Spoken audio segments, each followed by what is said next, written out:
Yo! Pat and AJ post show for the 14th of October. It is a Tuesday.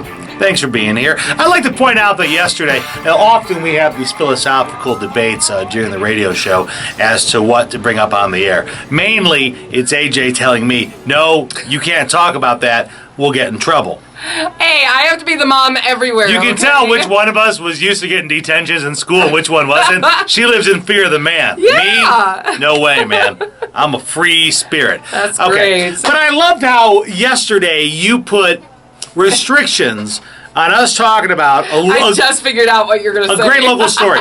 There's a local story about a sex offender in Davison, a sick, terrible person, child porn, all this stuff. He's going to get prison time, and he has offered to have himself chemically castrated in prison. In prison. To diminish his sex drive. Like not even like a swap. Like, hey, I'll do it if you give me 5 years off. Yeah, a lot of people on Facebook thought, in place of prison time? No, they were going to do it in prison to get rid of his sex drive. So, local story, interesting twist. I said, we got to talk about this. You should have heard her. Absolutely not. Honestly, it was okay to... I just said I don't really know if I want to yell out castration on the air. We are not talking about that on the radio. Because... Where we're going with this.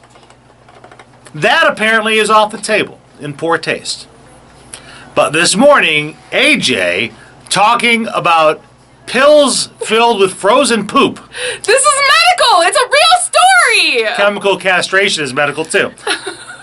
That is fair game for us to talk about people who have to ingest pills of frozen poop. We got a lot of Facebook messages from medical professionals about it, saying it's a real thing. We had over 50 comments on the chemical castration story, but I can't talk about that. But most of those people thought that the castration was in place of prison time, and it's not. So instead, we spend our morning talking about poop pills. They put poop in pills, and they give it to people who have, bacterial infections, and they ingest it, and they get all better. Normally, they do that only in German movies that you gotta pay a lot of money to watch. You're gross.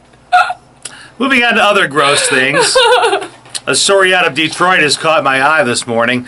That story would be about an officer who was working a homicide. Okay, that's what police officers do. Except this officer decided, to perhaps help himself to some of the deceased items, which normally, let's be honest, is reserved for the dead person's family to loot his life blind as soon as they're dead. Normally, yes. Right? Normally, as soon as you stop breathing, all your relatives, your kids, your spouse, they come in, they take everything you had. A police officer decided to help himself to a fancy watch of a murder victim in Detroit. Ew, wow. I will tell you, I do not get the obsession with watches. I've never worn a watch. I don't get it. I will tell you, I wear a watch, and it's weird to me because I still grab my phone to check the time instead of checking my watch. So but what I don't understand is, I thought he would take the watch to, pawn it or something. Like he's in financial distress. He needs money so bad. He was wearing it. No, he just liked it. He was liked the watch. That dead guy's got a great watch. So, I'm going to take every time he looks down at his watch, wouldn't he think, hey, that's the dead guy's watch? I don't know. That's not something I would want to think when I look at my watch. I don't know. This... Weird and gross and ew, stop it. This guy may have gotten away with it if it wasn't for that meddling FBI.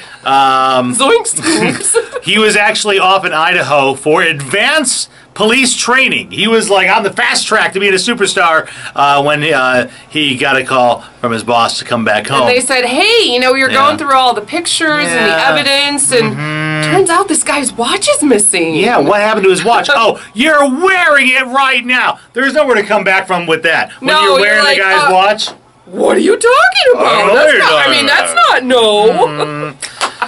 Dead man gross. Watching. Gross. Okay. All right, do us a favor while you're here. Click on that old subscribe link. It's going to let you subscribe to the Cars 108 YouTube channel. Then you'll be the first to know about all of our fine videos that we put up, whether it's about poop, chemical castration, or a dead man's watch. Talk to you tomorrow.